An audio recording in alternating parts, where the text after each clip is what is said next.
In this episode of Life Unscripted, I want to start with an excerpt from an editorial this week in the New York Daily News. He was a chef, a storyteller, and a father, Anthony Bourdain. Kate Spade was a designer, a businesswoman, and a mother. Both were beloved New Yorkers at the pinnacle of their fields. Both traveled in elite circles and had access to the finest mental health care. And both ended their lives by their own hand. Evidence that they struggled with and ultimately succumbed to what we often call demons, but that take many painful real forms in millions of daily lives. Depression, domestic strife, drugs and alcohol abuse, financial strain. Suicide rates in the United States are rising.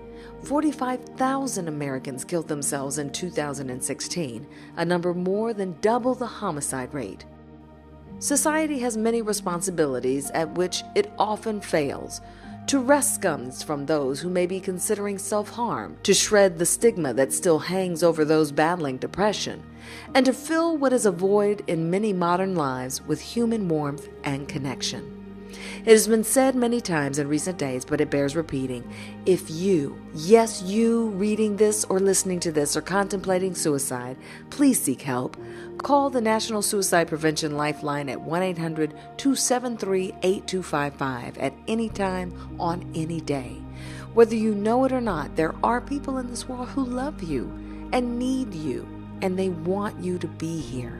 However, it may seem in the darkest moments that life can't get any better, but your presence is a blessing. Those things are only temporary. You are not a burden, and your loss will produce shockwaves of pain. Please reach out for help.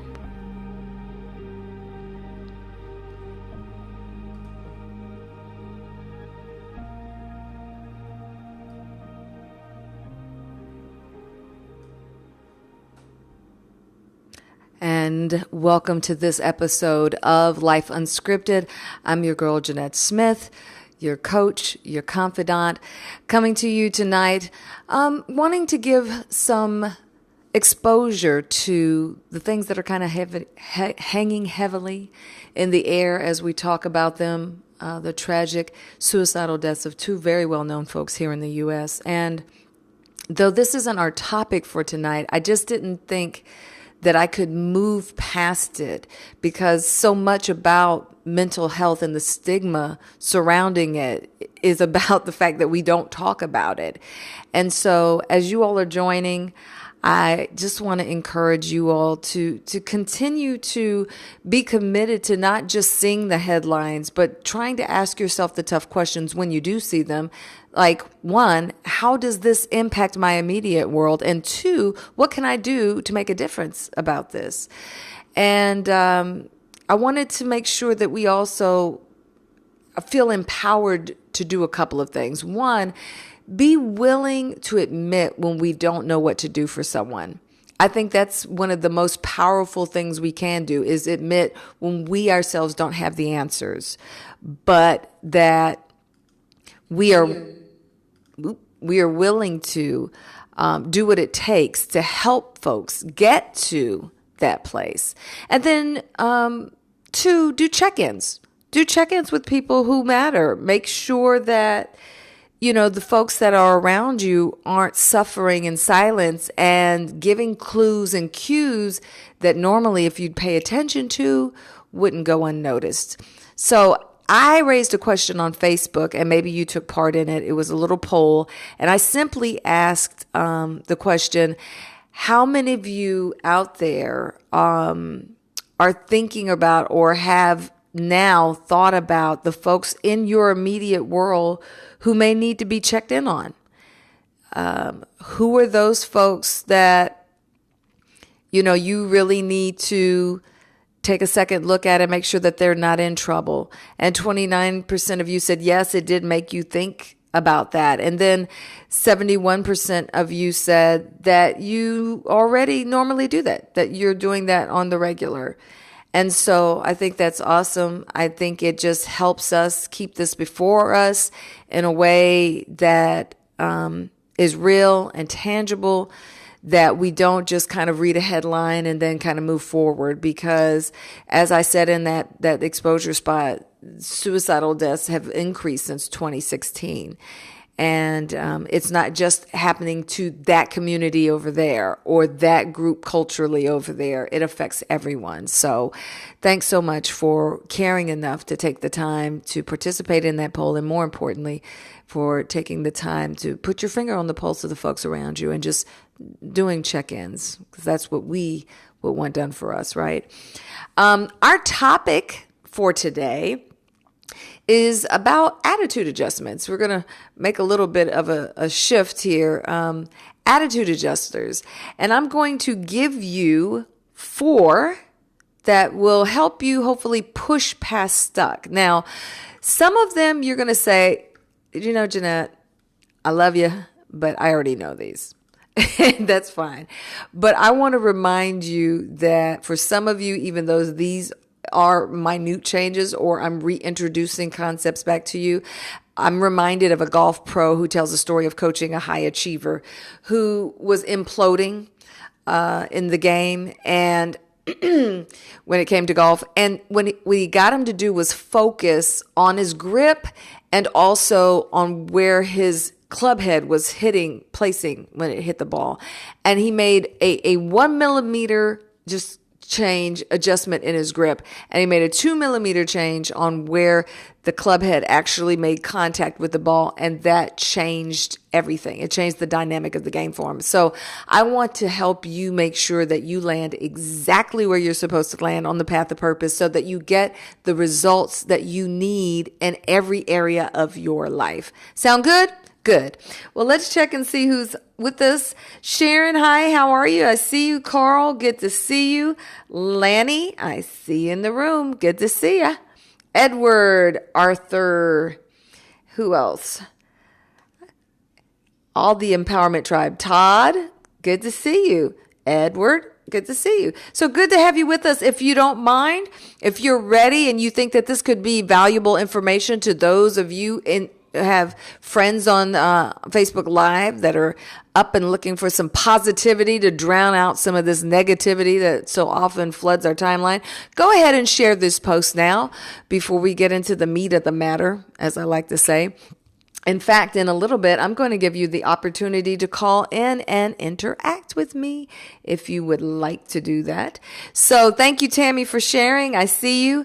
We're going to get started. Again, we're talking about 4 attitude adjustments, the things that you can apply in every area of your life just to make sure that you stay on track and you make the results that you're looking to have happen really happen and manifest for you.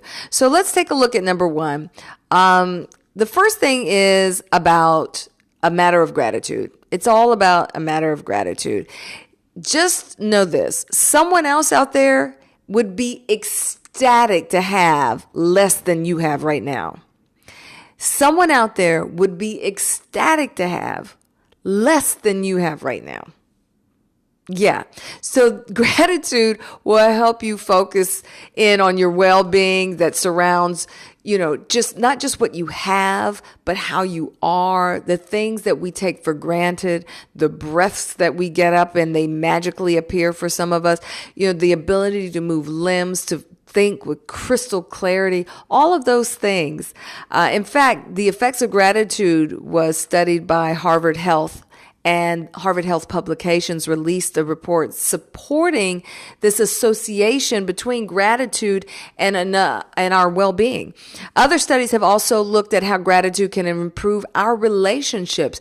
But, I'm thinking that's pretty on the duh list. When you are grateful and show gratitude to somebody else, doesn't it make them want to continue to receive gratitude? And so if you, on one hand, are making the other person's needs and desires and hurts more important to you than they are to them, and that person's making your needs, your hurts, and your desires more important to them than they are to you, then you're always focused outwardly about taking care of each other's needs, whether it's a love relationship or a friendship or a family relationship.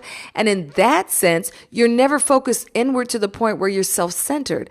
Gratitude is powerful There was a study that looked at how gratitude can improve relationships. And what they did was they found that individuals who took the time to express gratitude to their partner not only felt more positive toward the other person, but they also felt more comfortable expressing concerns about the relationship.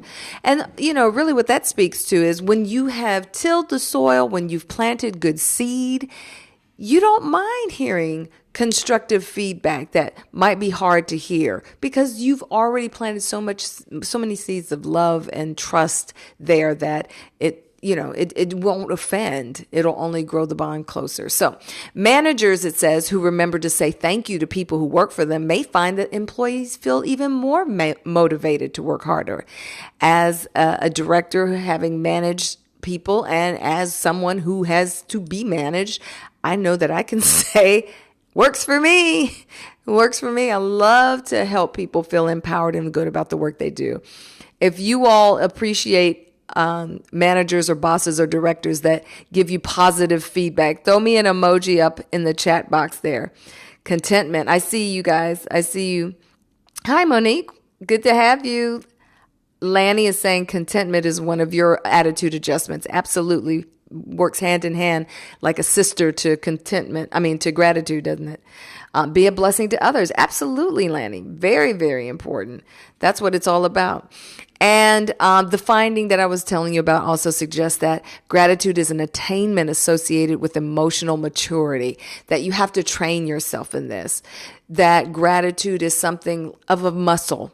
So when you don't use it, you kind of lose it. And I know we all go through seasons where we can kind of feel like the weight of the world, but it is having to kind of suck it up, pull it in, and remember that initial statement that I gave you, that there's someone out there that would be just out of their mind, ecstatic to have the little bit that you think you have right now. They'd take even less and be more grateful. So we always have to put things in perspective, right?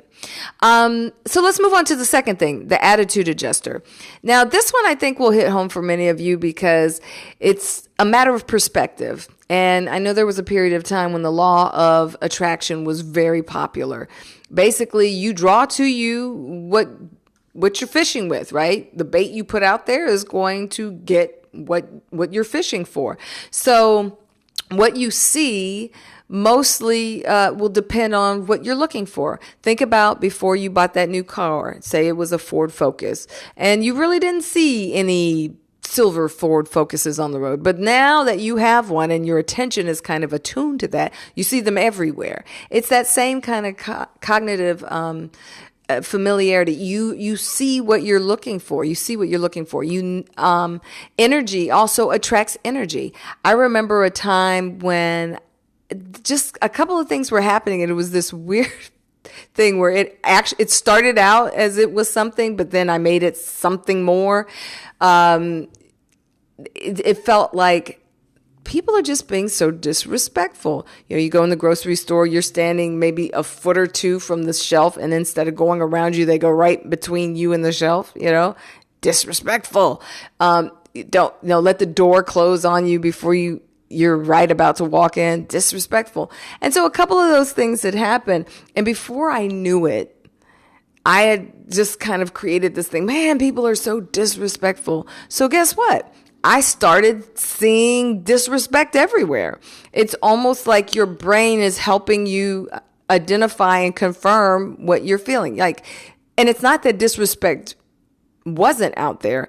It's just that it becomes heightened because that's what all your energy goes toward focusing on. And so we have to be really careful about the things that we focus on and what are we looking for? Because trust me, if you're looking for it, you will find it. You'll feel more motivated, and you will also feel less overwhelmed and stressed if you focus on solutions over problems. Now, if any of you work in a group dynamic, you'll appreciate that, because when I come to the table, I like to come with a solution, not just the problem. It might not be the solution that we end up going with. It might not even be the best solution in the room, but I'm going to come with one.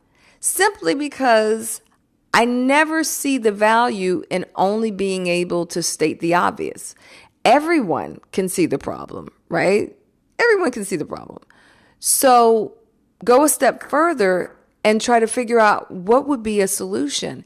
And when you focus on the solutions, then what happens is your magnifying glass focuses off the problem onto getting results.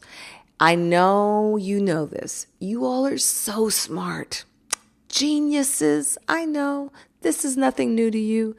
But now tell me how many of you do that very thing sometimes. You focus more on the problem than you do on the solution.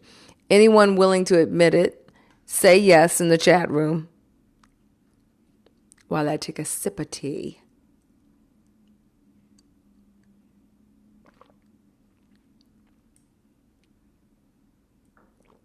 Thinking.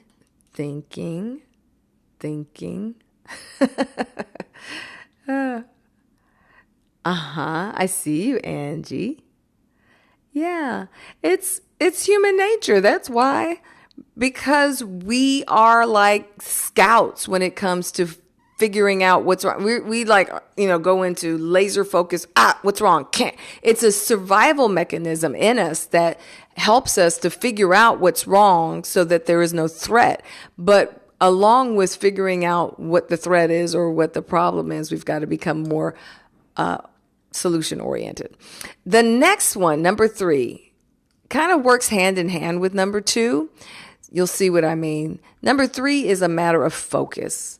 It's a matter of focus. We already kind of said you attract what you dwell on, what you marinate in, what you vibrate toward. Those are the things that you attract. The same thing with focus.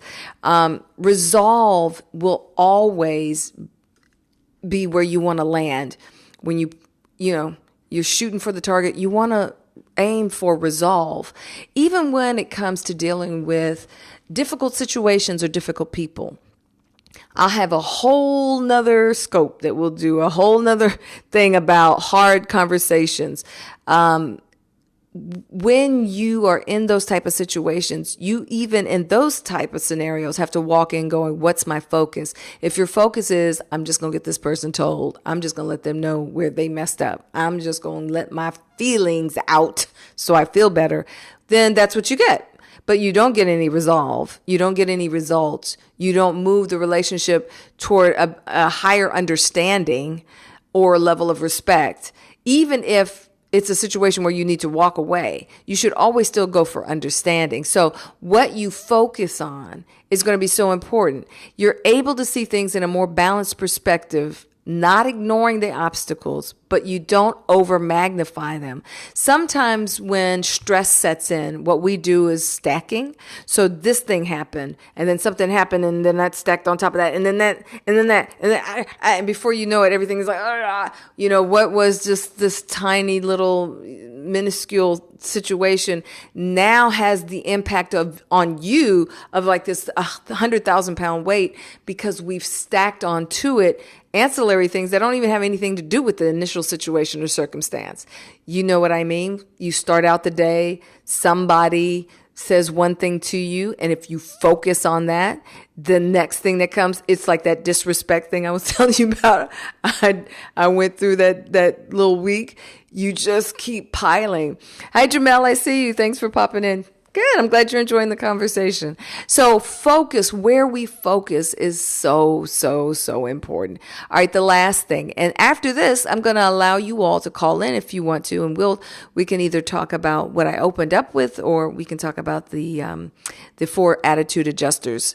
I'll let you decide. So the last one is a matter of motivation. If you want to push past stuck, check the area of your motivation. You might not finish everything in one day. You might not finish everything in 1 week, but if you work on that thing, whatever your thing is, if you work on that thing, that thing you've been talking about doing, that thing you've been working on now for the last 2 years, that thing that somebody gave you the idea about that you're so great at and you keep saying you're going to do it, you're going to write the book, you're going to do this, you're going to do that. That thing. If you would just work on it a little bit at a time every day, just that much, just a little bit, everything, it will move you and inch you toward your goal. Just a little bit every day, but you got to get started today. And trust me, I've been there. Put things off, go back, and take it from somebody who knows that your future you will be so less pissed off at you if you go ahead and start today. It's true. Future you will be so much less pissed off if you'll just go ahead and start today. Because you probably already wasted 2 years, 3 years, whatever it is. So your future you's probably already a little ticked off. But if you go ahead and start today and start making some strides down the path, then you will make small progress towards your goal. And here's the other thing. Thanks, Del Toro. Appreciate the like. Thanks, Delbert. Appreciating you for sharing. We don't appreciate small wins. So when you're motivated and you get started on something and you find yourself making these small strides, pause. Don't blow past that. Pause. Celebrate it. Acknowledge it. Don't treat it like it's nothing, because small wins then encourage you to go for big wins. What normally happens with the clients that I deal with is they've got this plan. They're like, oh, I'm just stuck. When I really get down into the nitty gritty, why are we stuck? It's because you had this big idea about how things were going to happen. You were going to just jump right up to the moon and just take off from the moon. And so, of course, when you aim so super high that it's unattainable, you'll get disappointed because it's not going to happen like that. And then you're feeling like you failed, and then you start questioning why you were going to do it anyway. And then all the other doubt and fear come in and then just take you completely off your game. So this is why small moves, small wins, we've got to celebrate them and be consistent and stay consistent and celebrate that. Nobody ever, anything worth doing, very rarely have you ever heard of somebody, they did it overnight. Usually there's seed sowing, struggle, some strides made, some more struggle, and then we make it. And then it's just this level of making it. And then it's the next level of making it. So that's why it's really, really important that our motivation is in place, that we feed our motivation by acknowledging when we do well, when we make strides, when we are consistent with our plan. And that way you continue to fuel your drive so you can continue down that path of purpose. Step by step. That's it, Lanny. You got it. Thanks, Reverend Angie. All right, so those were the 4. If you don't remember, we're going to go back through them one more time. I'm just going to show them to you. Number 1 is a matter of gratitude. Remember, somebody out there would love, love, love to have what you have. Number 2 is a matter of perspective. The law of attraction. What you focus on, that's what you're fishing with, and whatever you're fishing with, that's what you're going to catch, all right? Number 3 is a matter of focus. Where focus goes, energy flows. Just remember that. Where focus goes, energy flows. And then number 4, a matter of drive and motivation. It's really important that we stay motivated, and the best way to feed that is to celebrate the small wins. So I'm going to open up the phone line now. If anybody wants to call in, we can talk about where we started with the kind of understanding that we need to give more attention to depression and mental health in our communities, that we need to be more cognizant and aware. For those of you who may be going through that, or those of you who have friends or family who you think could use some help, know that the National Suicide Prevention Lifeline, I've called them. I've talked to them myself. There are no prompts you have to go through. You just call, and except if you're a vet, they'll ask you to take another prompt to take you to the line that helps facilitate care for vets. But the National Suicide Prevention Lifeline, 1-800-273-8255. And make sure you pass that number along. Many of you have been sharing it on your Facebook page, which I think is great. We just need to get it before people. And we can't assume that it's not somebody around us or someone close to us. Hi, Brenda. Good to see you. We cannot make that assumption.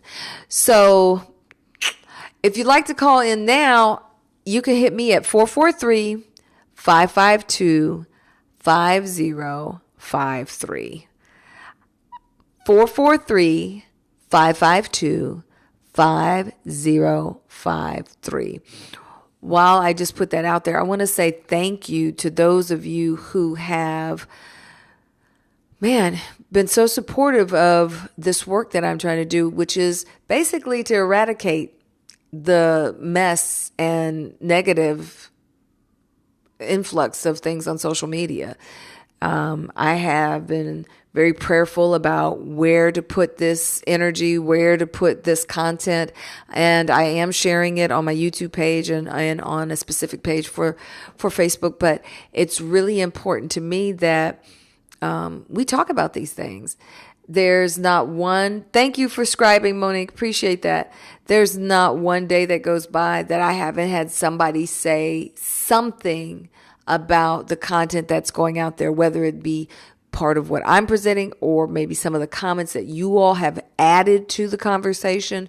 So I just want to thank you for being an active participant in Life Unscripted, because it's this dialogue that is valuable to me. It is your feedback that helps us, help each other make better decisions for better living. So I just want to tell you from the bottom of my heart, love you, love you, love you. Okay, so nobody wants to call in tonight. That's fine. That's cool. You can always get in contact with me, though, by reaching out to me on my website. It's a great way to stay connected, JeanetteSmith.com. You can also find out more about what I do, coaching, where I'll be, those types of things. And you can also reach out via email, and there's a 1-800 number there where I can take your calls. If you leave a message, I'll also be able to return that to you as well. So thanks so much for spending time tonight. You guys are just fabulous. Great to have you with. And like I said, go ahead, even after this is over, after this broadcast is over, and share this on your Facebook pages and in other places, because even just that 2-minute video up front may help somebody admit that, you know what, I might be dealing with something that's physiological. I might have thought it was vitamin D, but maybe I'm dealing with, bipolar disorder, or maybe I'm dealing with a mental health issue. Maybe it's me, or maybe it's someone I know. We've got to talk about it. We've got to stop, placing all this really weird stigma around it. We've got to watch our words too. When you use words like crazy and that kind of stuff, that doesn't make people feel empowered to kind of assess what's going on with them. So let's just be careful with our words. I mean, there are some people that do act a little crazy sometimes. And I know we have the term crazy, and then we have the slang crazy. But when we talk about people like that have bipolar disorder or that are dealing with different things, we just have to really be careful about how we frame that, not only to other people, but in our own mind, because that's going to frame how we treat people. So we want to be very sensitive about that. Thanks so much, guys. I appreciate and love you. And I'll see you again next Monday when we'll be here at 9 p.m. 9 p.m. sharp. I'll be here. Will you be here? I hope you'll be here. Okay. Take care. We'll see you soon.